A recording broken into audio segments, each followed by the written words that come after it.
Lesson 61, playing games with f, f prime, and f double prime. So, connections between the three.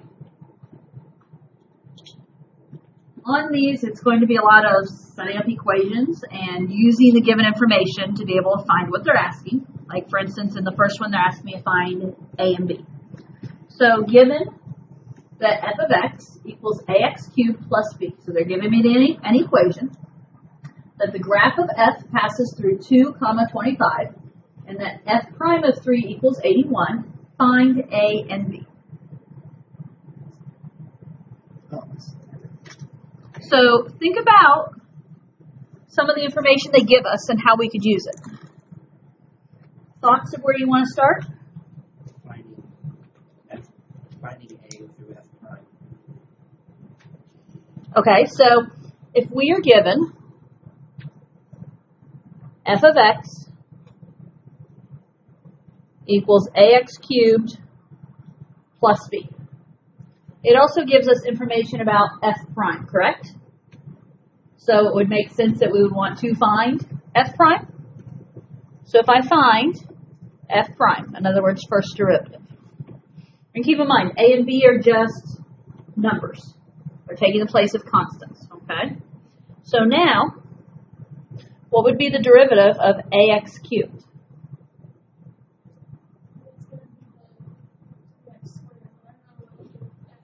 So a is just a number, like if there's a number already out there. So we'll take the 3 and multiply it by a, so just 3a. So it's going to be 3a x squared. Derivative of b. What is B is a number, so it's gone. Okay, so the first derivative is 3a x squared. Now, what information do they give me?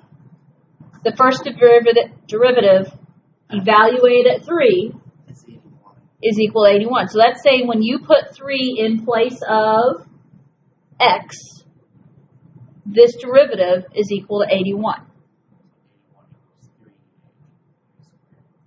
So f prime of 3 means if I plug 3 in, it's 3a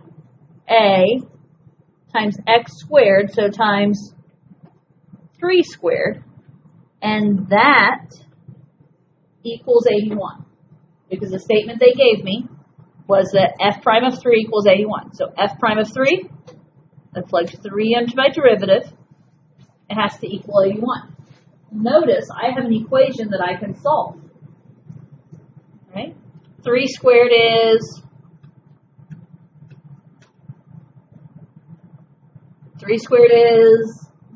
9 times another 3 is 27. So we end up with the equation 27a equals 81. And so to solve for a, divide by 27. 81 divided by 27 is 3. So we found the first part, because my directions were to find a and b. We got a. What's the other information that we haven't used yet? Okay, we have an ordered pair that is 2, 25. That means 2 is my x value, 25 is my y value. Or, what's helpful to think in this chapter, or in this lesson, f of 2. When I plug 2 into that equation, what am I going to get out? 25. So anytime they give you an ordered pair, it's helpful to think it's, in this case, f of 2 equals 25. So can we use that information? We were given an f equation, right?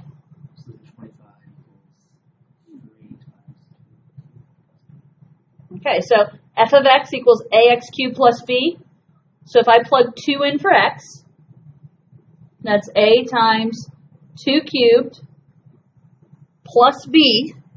And when I plug 2 in for x, what's my equation supposed to equal? 25.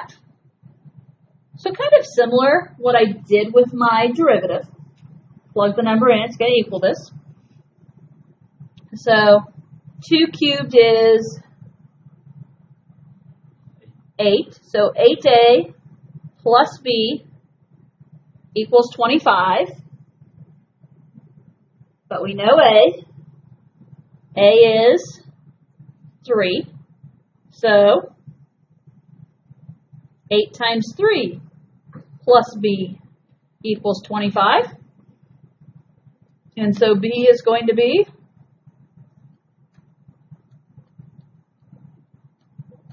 1. Because 24 plus B equals 25, and thus B equals 1. Okay, so it's working with the information they give you. Taking it, working with it, seeing what you can do with it. Questions on that one?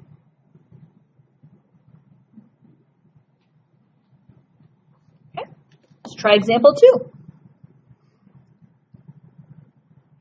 The function f is a real quadratic function whose graph passes through 2, 9, and 0, 1, and the slope of its graph is 6 at x equals 2. Find the equation of f.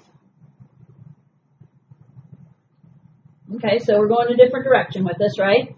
Now my directions are find an equation of f. And as we think about finding an equation of f, what did it tell me up front? The function of f is a real quadratic function. So we're going to use that information. What does your brain think when it thinks quadratic? Okay, some kind of x squared equation, right? What's general form of a quadratic equation? Ax squared plus bx plus c. You've been using that since Algebra 1, right? So one thing, I'm going to leave myself a row because I'm going to write some stuff down, but we know final answer, I'm looking for that. I'm looking for f of x equals ax squared plus bx plus c, which means I need to find my ABC. Now, what other information was provided here? Okay, so the slope at x equals 2. What is slope in terms of in calculus terms? Slope is the derivative, yes. Slope of the tangent line is the derivative. So what this is saying is the derivative at what point? At 2 is equal to 6. Does that make sense to you? The slope of its graph is 6. So the slope equals 6 at x equals 2. So that's saying f prime of 2 is 6. So at some point we can talk derivative here, right? And then they gave me 2 ordered pairs of 2, 9, and 0, 1. Doesn't say anything about derivative, right? So those are just ordered pairs, but you can think of them as f of 2 is going to equal what? 9. And f of 0 is going to equal 1. So then the C is 1. Okay, that's one place. And that's what I was going to say. I'm not sure where you guys want to start. Why is C 1? Well, if you plug in a 0 for x, then ax squared and bx. Okay, so this is our overall function for this problem, right? I'm going to box it there so I don't lose it. If we use f of 0 equals 1, plug it in. F of 0, so we plug in 0, it's a times 0 squared plus b times 0 plus c, and it's got to equal what? 1. Well, a times 0 is 0. B times 0 is 0. What am I left with? C equals 1. Are we okay with that? let's go ahead and do a similar thing with the 2, 9. We're not going to find a nice, neat C again, but it's something we still need to do. Does that make sense? So if we do the same idea with 2, 9, what's that mean? F of 2, so that means I need to plug in 2 every place I see an X. So it's A times 2 squared plus B times 2 plus C equals, what did I say F of 2 equals? 9. Yep. At some point, yes, you should do that. So, did you guys understand what she meant? We know C, yes? C is 1. So can we also plug in C equals 1? Yes, at some point. Okay, so 2 squared times A, we're going to have 4A plus 2B, I'm going to say plus C for the moment, equals 9. But we do know that C equals 1. And so 4A plus 2B plus 1 equals 9.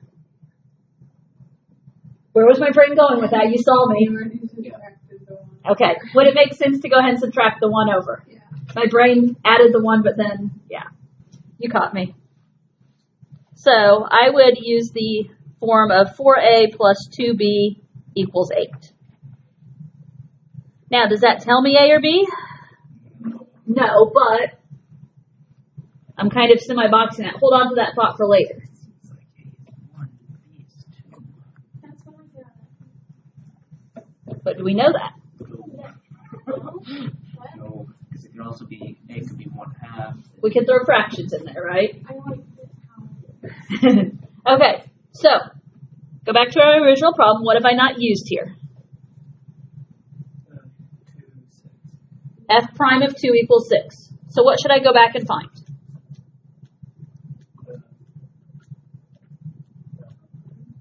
Derivative of the first one. Yeah. Should we find the derivative and see what we can do with that? So going back to that generic form of ax squared plus bx plus c.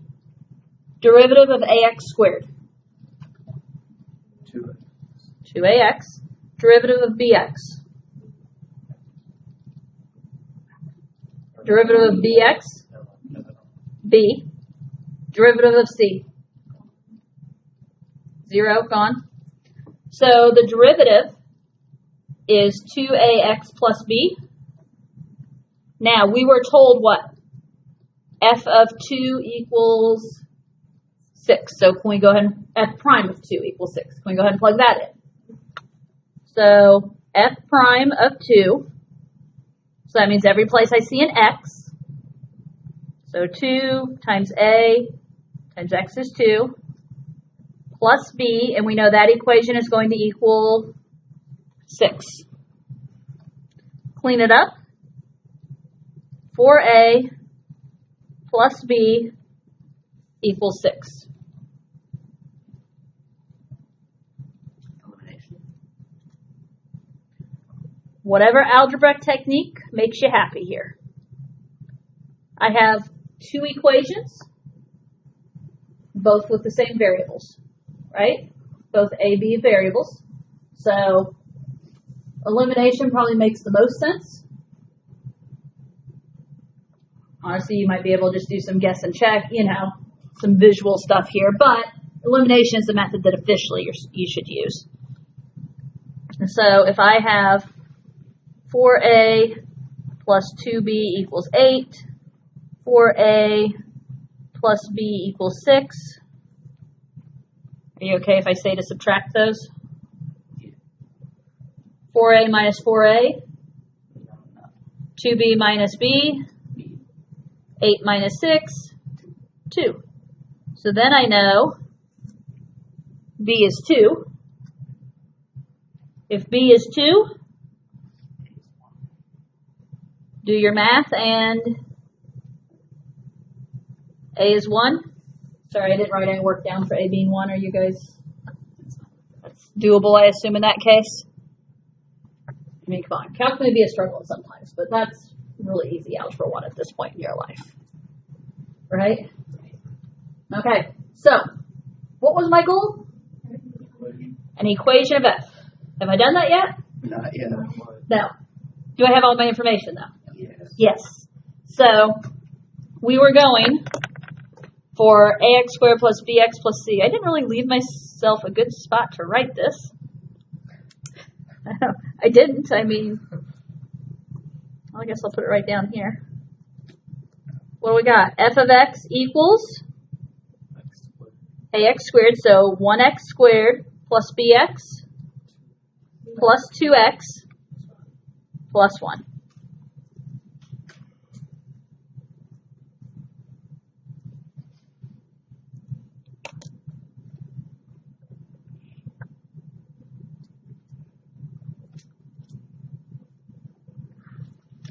There's really a lot of algebra 1 skills in there. I mean, you're throwing in some calc because you have to do the derivatives. But other than that, that was easy derivatives. That's the good news, right? Questions?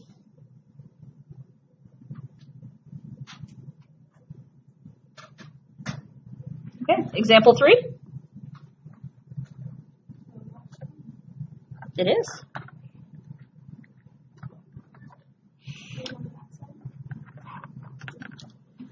Okay, if, notice that is f double prime.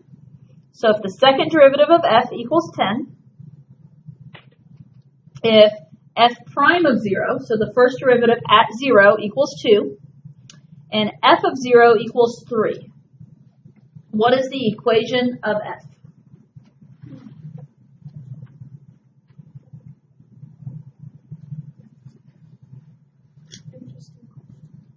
Well, C equals 3. B equals 2. And then doubled A would equal 10.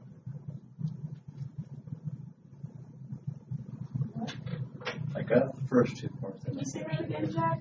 Well, if you take the derivative of the, technically it's a quadratic, because it wouldn't matter what you put in the last one, it would always equal 10. That's why they Are we left it using as max. quadratic to like figure it out again, or will we just figure it out? Like Jack just did. Okay, so there's not just going to be one right way to do this. One of the first things I do is, okay, so Jack has figured out it's a quadratic, and that is important. I think that is important to figure. Now, did it tell me it's quadratic this time? No.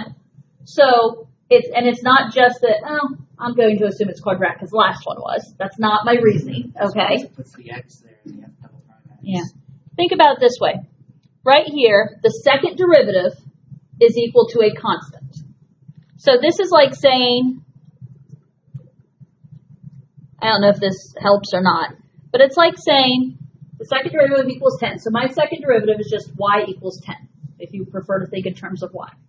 That means this is a constant, right? 10 is a constant. There are no variables. Now, if we're working backwards here, if my second derivative is a constant, there's no variables. What about my first derivative? You want variable. There's going to be an x to the first in it if we're going backwards, right? Because what happens when you take the derivative, my powers decrease. So like if I start with x to the third and I take the derivative, I now have x to the second. If I take the derivative again, I have x to the first. If I take the derivative again, my x is gone. I have x to 0.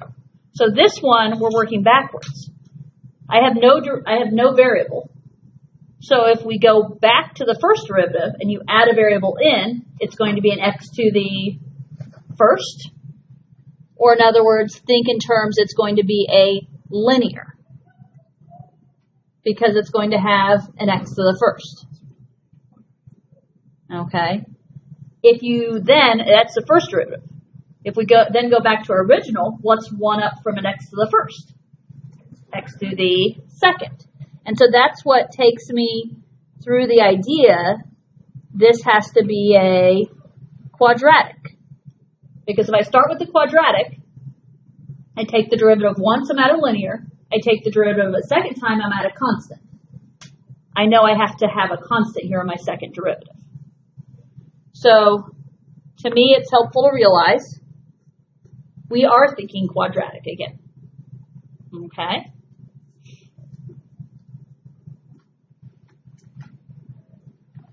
Now, I'm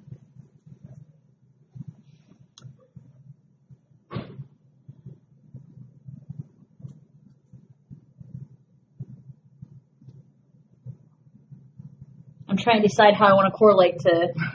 I agree. I totally agree. He said that C was going to be 3, B was going to be 2. I agree, but if you don't, I mean, I want to get you guys there. Okay? So,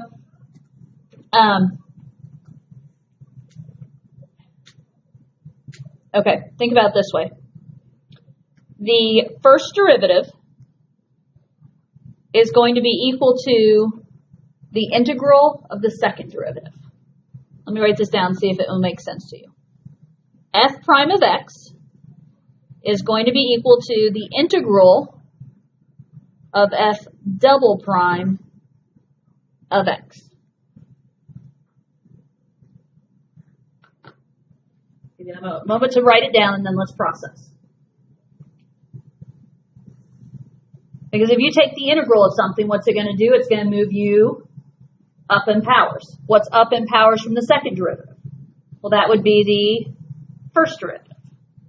So what I'm trying to get you guys to think is that the first derivative is going to be equal to the integral of the second derivative. Well, what do we know the second derivative? The second derivative is 10. So my point is that I'm trying to do the integral of 10. Do we know the integral of 10? And the integral of a constant is you put the x on there. So 10x, and then what I'm going to say, I'm going to call it C1, just because we're going to have multiple constants in this problem.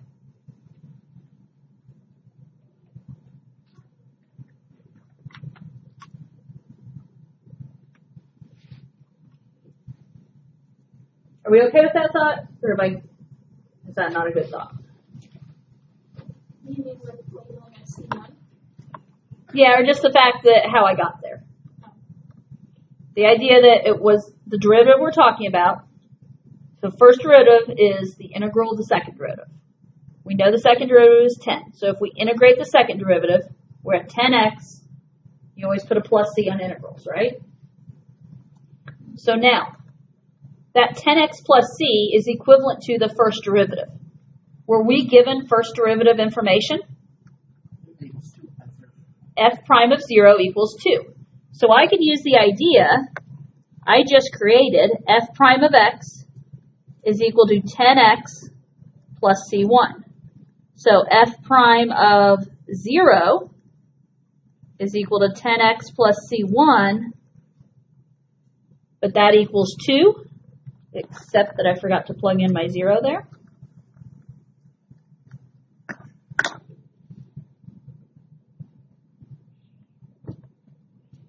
So the fact that we came up, the derivative is equal to 10x plus a constant. The derivative at 0 is equal to 2. So 10 times 0 plus a constant equals 2. 10 times 0 is 0. So that constant is 2.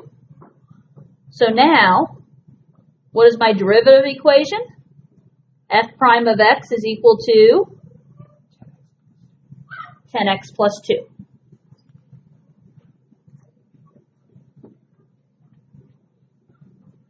So we knew the second derivative was 10. We know the first derivative is 10x plus 2. How do you feel if I say let's redo that process again one more time now? In that, we use the idea of the first derivative is equal to the integral of the second derivative. So what's f going to be equal to? F of x is going to be equal to the integral of f prime of x. That's fine. I was just trying to figure out if I was in this. She is sleeping, but I want my dad to before she left. We just thought Carly was getting up and walking out. I counted with this class. Okay, I put Carly over that last straw there, is it? Okay. So, for the same reason we did above, f of x, so the regular function, is going to be equal to the integral of the first derivative. Okay? Well, do we have an equation for the first derivative? We just came up with 10x plus 2, didn't we? So the integral of 10x plus 2 dx is what I want to do here.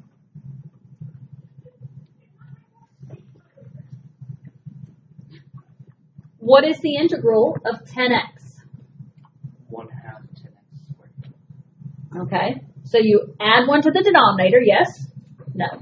You add 1 to the exponent, yes? Don't ask me why I threw the denominator in there.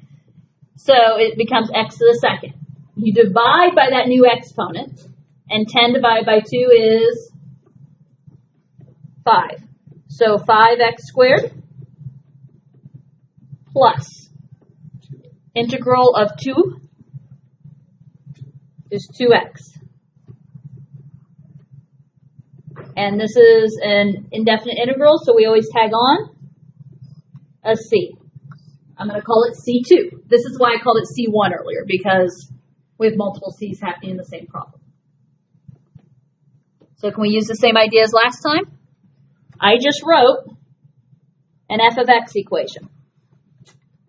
So I know that f of x is equal to 5x squared plus 2x plus c2. From above, we know that f of 0 equals 3. So 5 times 0 squared plus 2 times 0 plus my c2 has to equal 3. 0 plus 0 plus c2, so c2 equals 3. So final equation now, f of x equals 5x squared plus 2x we already had, and now it's a plus 3.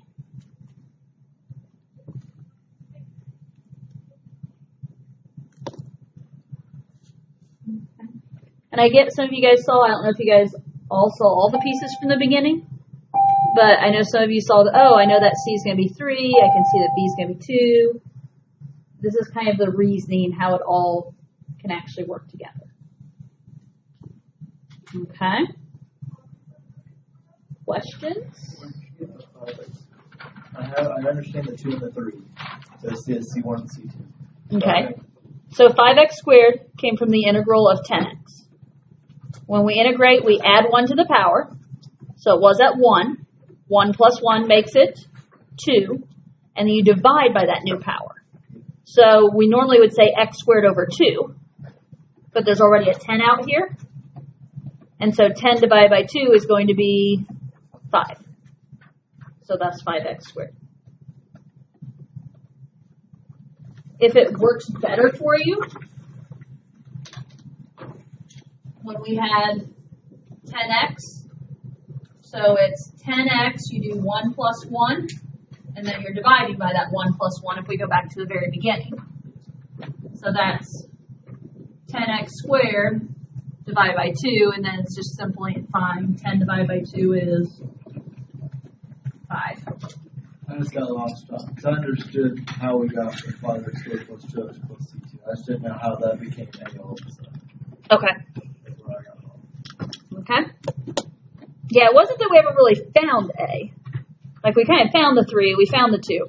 A just kind of happened, if that makes sense. Yeah, it just kind of happened in our intervals. It wasn't something that, it wasn't one of our constants.